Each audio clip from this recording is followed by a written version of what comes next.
Welcome. I'm Reena Agarwal, Robert T. McDonough Professor of Finance and Director of the Georgetown Center for Financial Markets and Policy. We are delighted to continue our Women Leaders in Finance and Business series. It gives me great pleasure to welcome Rosemary Berkery, a member of our Georgetown University Board of Directors. From 2010 to 2018, Ms. Berkery was Vice Chair of UBS Wealth Management and Chair and CEO of UBS Bank USA. She and her team grew the deposit base from $20 billion to $50 billion over a 5-year period, nearly tripled the securities-based loan book, and built both a mortgage business and a credit card business from scratch. Prior to joining UBS, she had a 25-year career at Merrill Lynch, during which she held a number of different positions, including Vice Chair, EVP, and General Counsel, Executive Head of the firm's Private Client Strategy, Products, and Marketing Group, and Co-Head of the Global Securities Research and Economics Group, one of the top research franchises in the world. The American Banker has awarded Rosemary its Lifetime Achievement Award.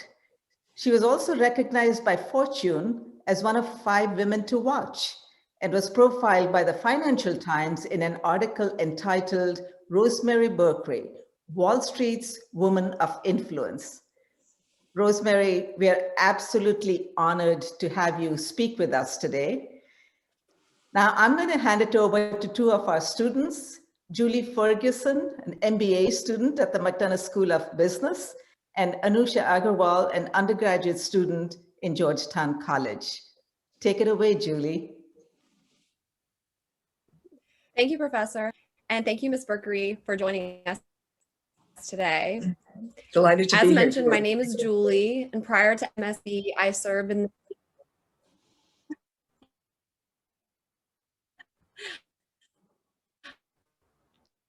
I'm currently one of the co-presidents of the Finance Club here at MSB, and the center supports our club by hosting speakers such as this one, as well as offering finance-related research opportunities to students. This summer, I'm going to be interning in investment banking, and after I finish my MBA, I hope to continue my career in that role. So I'll pass it over to Anusha so she can introduce herself. Thank you, Julie. My name is Anusha, and I'm an undergraduate senior in Georgetown College, and I'm studying mathematics and economics. I'm currently involved with Georgetown Center for Financial Markets and Policy through writing a white paper for the center about generational differences in investing. I spent last summer interning in sales and trading, and I will be starting my career in trading after I graduate this year. Thank you so much for being here with us today, Ms. Berkery. To start, I'd like to ask, could you please tell us a little bit more about your career path from law to positions at Merrill Lynch and then UBS? How did you transition over time between these different fields and roles? Sure. Thanks, Anusha. And Julie, so impressive to hear about your backgrounds and your early foray into the securities and financial services business and what you have planned ahead for you both. Very, very exciting.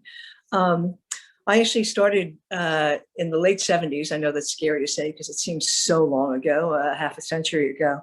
But I started in the late 70s as a M&A lawyer in New York for a global, for one of the big firms, headquartered in New York with a global business space. And I represented mostly European and Asian companies who were buying businesses in the United States. And so that was one sort of group of clients in my client stable. And then the other group were, frankly, all the major investment banks headquartered in New York and several in London. And I loved what I did. It was very exciting. It was very heady stuff for a young 25-year-old. We would, negotiate deals into all hours of the night, and then you'd wake up in the morning. That's assuming you ever went to bed. You'd read the morning papers, and they were on the front page of the Journal, or the Times, or the FT. There was your deal splashed across the paper. So very, very exciting, very dynamic, and something, where you'd learn something new almost every day. And it was a wonderful career. But after I had done that for about 4.5, 5 years, I thought, lawyers really are getting called in to do these deals after the deal has been pretty much negotiated, either by the CEOs or by the advisors to the CEOs and their boards. And I began to think that as much as I loved what I was doing, the learning curve was leveling off. If I represented the seller, I knew the seller script. I represented the buyer, I knew the buyer script. And I began thinking about, couldn't it possibly be more interesting to actually be inside one of these companies and have a role in both the beginning and the initiation of these deals and the strategy as to what companies we should buy and where we should, plant our next footprint and what continents of the globe, and then see them through fruition, and not only the signing and closing of the deal, but the integration of the deals as well, and watch those companies grow as a result of the acquisition. So I began thinking about going, what they called at the time, in-house. And I began to approach some of my investment banking clients just to explore the possibilities, and had several offers. And interestingly enough, Merrill Lynch, which was a company whose culture I really was very much drawn to and thought very highly of, made me an offer, 2 offers actually, one to come in as a lawyer, or 2 to come in as an M&A investment banker. And I remember all my friends said, well, this choice is easy. You'll obviously go to become an investment banker, an M&A banker. And I said, if I did that, I'll likely face the same issue I'm facing today, which is 5 or 10 years down the road, I'll be in investment banking. Whereas if I went in as a lawyer, they had promised me that I could be a lawyer in all the different groups: wealth management, investment banking, asset management, research, and the like over the course of time. So even though the investment banking position may have seemed more prestigious at the time and certainly offered a higher compensation package, I actually made what my friends thought was a crazy choice. And I actually went in as a lawyer. And I went in as a lawyer, and I actually was able to be a lawyer for the wealth management business. And I learned that because it was something I didn't yet know. I went back and became general counsel for investment banking, sales and trading, which is a business that I felt I knew fairly well as a result of my years in private practice, and became counsel to research. And then I was asked after about 8 years to become up to the holding company and become counsel to Merrill as the public company. And in doing that, I actually worked very closely with our board of directors. And I was counsel to the compensation committee of the board. I was counsel to the audit committee of the board. And it was right at about a time, this is the early 90s now, when the Merrill Lynch board and executive management was beginning to take a serious look and say, you know what, we don't have enough women in the pipeline. We look at our executive ranks, and at the time it was all men. And that was true of every major Wall Street firm.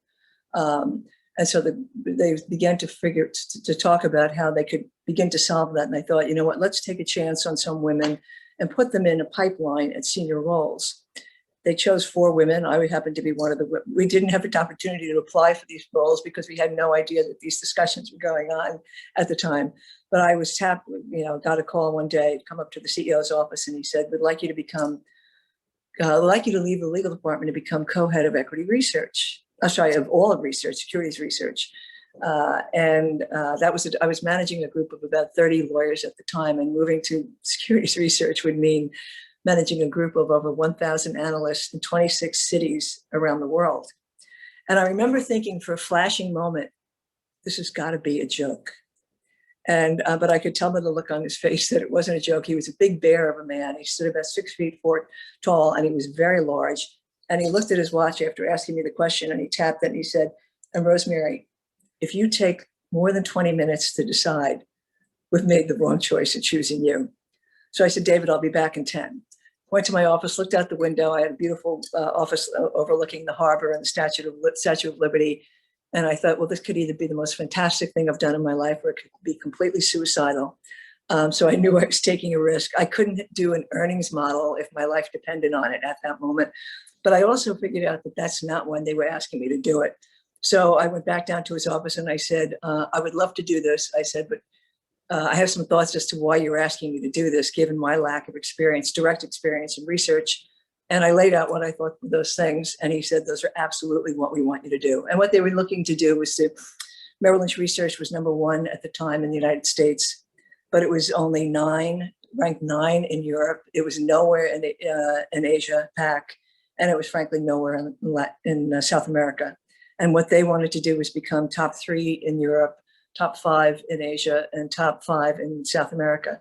So I knew one of the things I was going to be asked to do was to build research around the globe, either by either by recruiting individual top-ranked research analysts or by buying research boutiques. So I spent the next 3 years, 6 months of every one of those years, traveling in a 747 to all around the globe, 26 cities, to see our analysts, my analysts, to make sure that they were doing well and they were doing what they needed to do vis-a-vis our clients, and then recruiting other analysts to join us. And within those 3 years, became ranked number 2 in Europe, number 2 in Asia Pac, and number 3 in South America. It was a fascinating job. It was incredibly challenging. The learning curve was like a rocket straight up. A little difficult maybe on the personal front, ladies, because I had my husband and I had our son was 5 and 6 and 7 years old at the time. And I remember very vividly, even today, leaving his soccer game or his baseball game at 3 or 4 o'clock on a Saturday afternoon to go to the airport to catch the overnight flight so that I could either be in Sydney or Lima or Hong Kong, or Singapore for the start of business on Monday mornings. But I actually realize now it was a lot harder on me than it was on my son and my husband. They both laugh about how they could go out to the local diner and have macaroni and cheese and hamburgers for the 2 weeks while I was gone, every one of those trips, and they loved it. And then I was did that for 3 years, and then I was asked if I wanted to switch and become head of marketing and product development for Private Client. A wonderful, exciting job. I knew a lot of these folks from being a lawyer to that group. I had designed a lot of the products as a lawyer that were being marketed, and they wanted to do permutations on those. So my background as a lawyer and my experience with this crowd really helped in doing that job. And I was about 9 months into that and loving it when there was a change in the executive management at the top, and the board and the new CEO came to me. We said, we know you love being on the business side, but would like you to come back and become a executive vice president and general counsel. And we promise we'll get you back to the business at some point in time if that's where you want to be.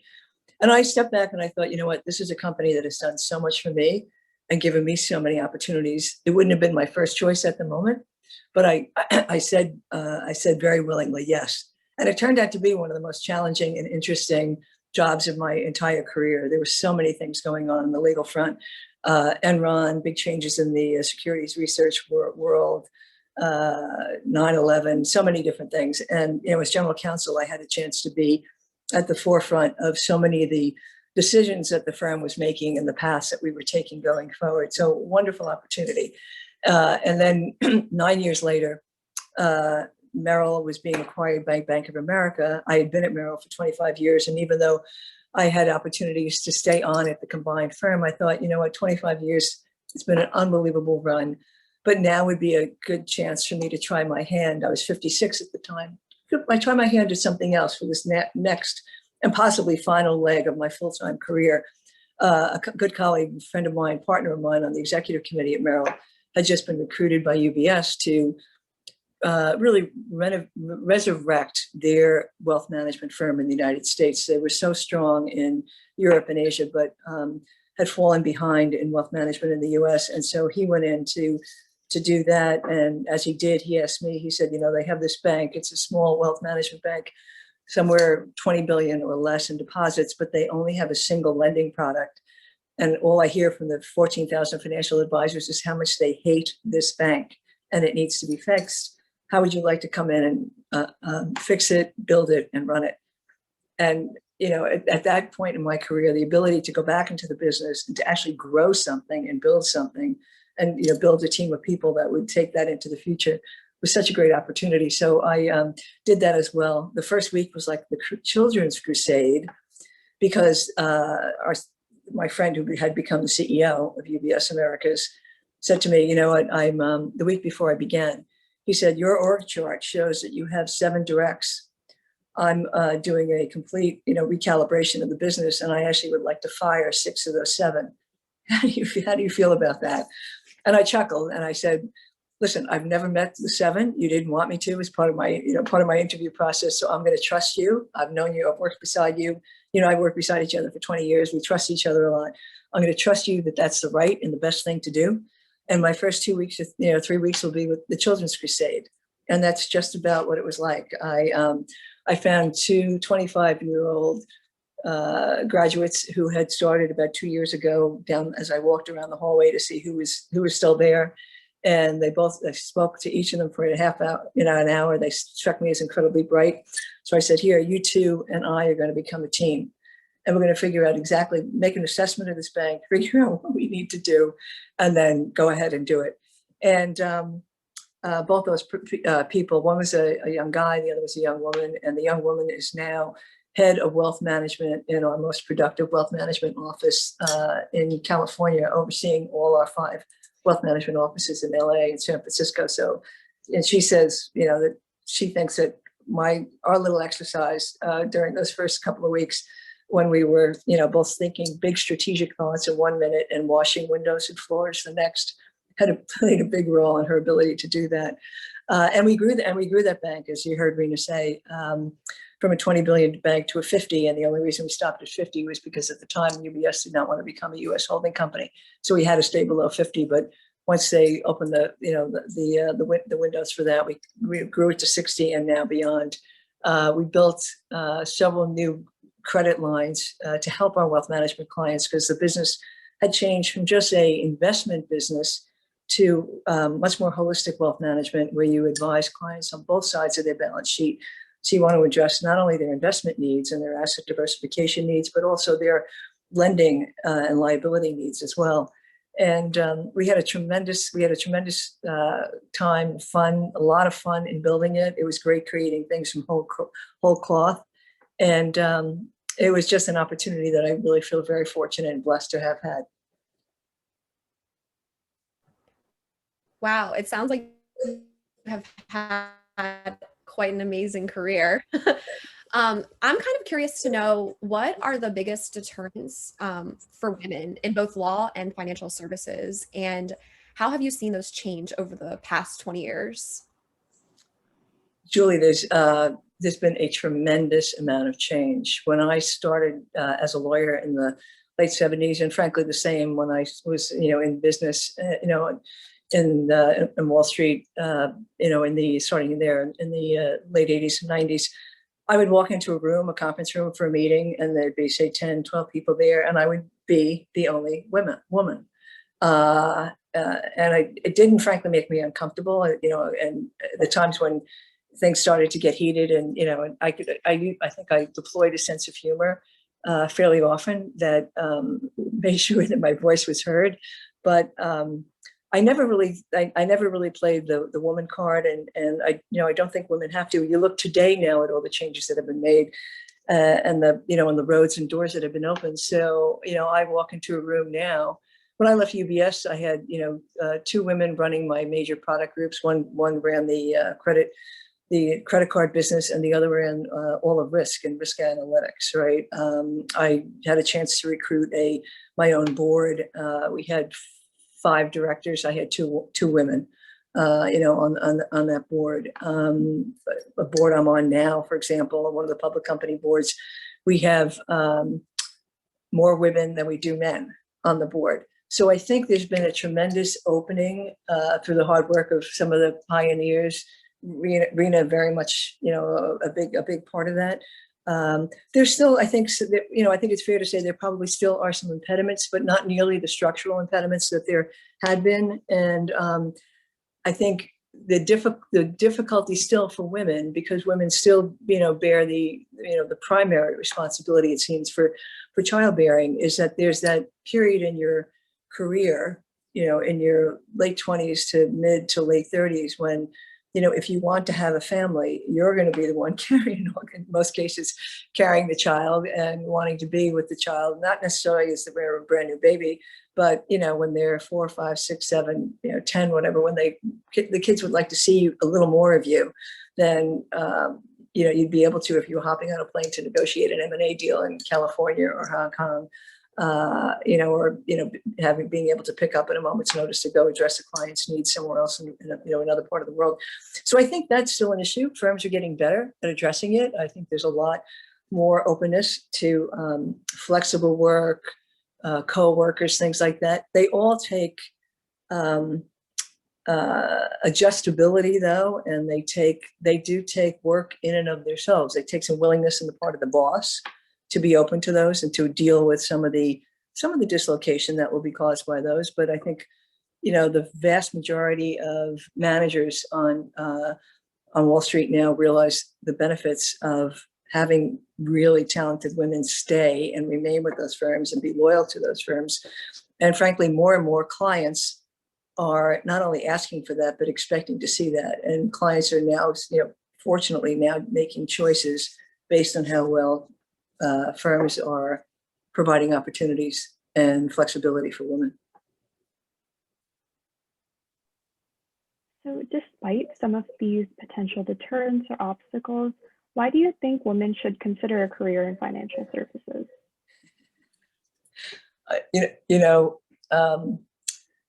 Anusha, I look back on my career. Somebody asked me if I had to do it all over again, would I make the same choices? I absolutely would. I loved every minute of my career. It was challenging. It was dynamic. It was so fast paced. You're working with really smart people. And I think the thing that I think about when I look back on my career, and I even gave this advice to my son, was I learned something new every single day, both as a lawyer, but also as a business person. And, I was enormously curious throughout all my life. And I find continuously learning 10, 20, 30, 40 years out so incredibly rewarding. And this is an industry that enables you to do just that. There may be times when it may be a little too much, but no, for the most part, it's just it's a wonderful career. There's really talented people that go into it, and it's also a great offshoot for other careers as well. So you could go onto Wall Street and you could become, you could be in the asset management business, you could be in a company in the firm's strategy group, or M&A group, and you actually have the ability so well to go into a corporation and become their in-house part of their in-house M&A team, right? Or become their ultimately their head of strategy or their head of investor relations. And the skills that you learn in the financial services industry are so translatable to every other industry that I can think of, whether it's pharmaceuticals or tech, or heavy industry, right? No matter where it is, whether you spend 3 years, 5 years, 10 years in financial services, you will find that those skills translate so well elsewhere. That's amazing. And you mentioned your son. Just curious, what advice do you give him? And would you give other Georgetown students, such as Anusha and I, as we navigate both our internship and full-time recruitment? That's interesting because your question makes me sort of think back to when he was a freshman, Julie. And he was, as Rena had said, he was in the college. He went in as an English major. And I think it was the beginning of the second week of school for him when we got a phone call. And he said, Mom, here I am in the college as an English major. Almost all my friends are in the business school and they already, have a good sense as to where they're going to get jobs. I want to go into business. I want to at least start on Wall Street. Do I even have a shot of doing that as a liberal arts major? Should I switch to the business school? I knew this question would come, but I decided to let it evolve on its own rather than me sort of pre-educating him before he went on campus. And I asked him a little bit more about what his thinking was and what his feelings were. And then I said, listen, I was an English major. I said, I can think of several CEOs who were philosophy majors or English majors or history majors that are industries that, may not seem to have anything to do with those subject matters. In more cases than not, they don't. But it's a wonderful grounding, I said, for so many different things. I said, well, you can't be foolhardy about it. I said, if you're really interested in going into business upon graduation, I said, you'll need to take, you know, a wide array of courses, macro, micro, accounting, some, you know, several finance courses, business courses and the like, which he ended up doing. You know, but I think, you know, when companies look now for college graduates and they're, you know, and they're interviewing either for third year summer or full-time employment opportunities upon graduation, a very good friend of mine who's a partner at one of the major Wall Street firms said to me, you know, what we've found in our interviewing process is that we have to involve more partners in the hiring decision. And I said, why, you know, rather than mid-level or senior level, directors or MDs. And I said, why is that? And she said, because we found out that the younger MDs want the numbers crunchers. They want people who are going to run the traps, you know, and do all the analytics and save them from that. Whereas the partners really want somebody who in time can actually be out to dinners with clients and recruit and garner new business. And those aren't the people necessarily who are going to be able to talk about quadratic equations, right? They're the people who are going to be able to talk about Tolstoy and Aristotle and Beethoven and a wide array of things. We want the people who've had a really, really broad-based education. Sure, we're going to need them to know all the computer software and the analytics and run the models, but that's really at the end of the day not what we're looking for. So the other piece I said to my son is I think the other key for employers in all industries today is, and it's become more important than ever, frankly, is the students or the graduates' ability to communicate effectively, both in writing and in speaking. So if you're and I can tell, Julie and Anusha, you're both very persuasive and strong speakers, right? And you both have a presence about you. And that's exactly the kind of thing that employer looks for. I can't tell you when I was running my bank, how many people applied who could not write a cohesive paragraph, who could not write a letter to a client explaining how this particular, this loan worked. So I think that, you know, and again, those are skills that are really, really important that you can gain in business. Rena's doing this, right now through her program and other programs as well. So I think the ability to communicate effectively, to persuade, because much of business is about, persuasiveness, and a well-rounded education with I think with a focus on a particular area. And if it's, computer science, if it's math, if it's economics, is, any one of those things is very, very helpful. The other thing which goes without saying is, to show you've got an academic record that displays that, your achievements and how motivated you were and dedicated to your work and, how well you did in school. You two ladies, I know, will have no problem whatsoever. You're going to have offers galore. So your biggest issue will be deciding amongst them.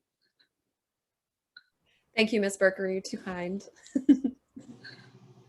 So just to wrap up the question portion of this interview, we're wondering, as we celebrate Women's History Month, what gives you the most hope?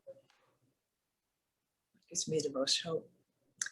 Actually, I would zero in on this call and seeing the two of you and the promise that you hold and the ambitions that you have gives me great, great hope for this next generation of women grads and ultimately women leaders. I could envision 20 years from now, 25 years from now, my granddaughter interviewing both of you about your careers.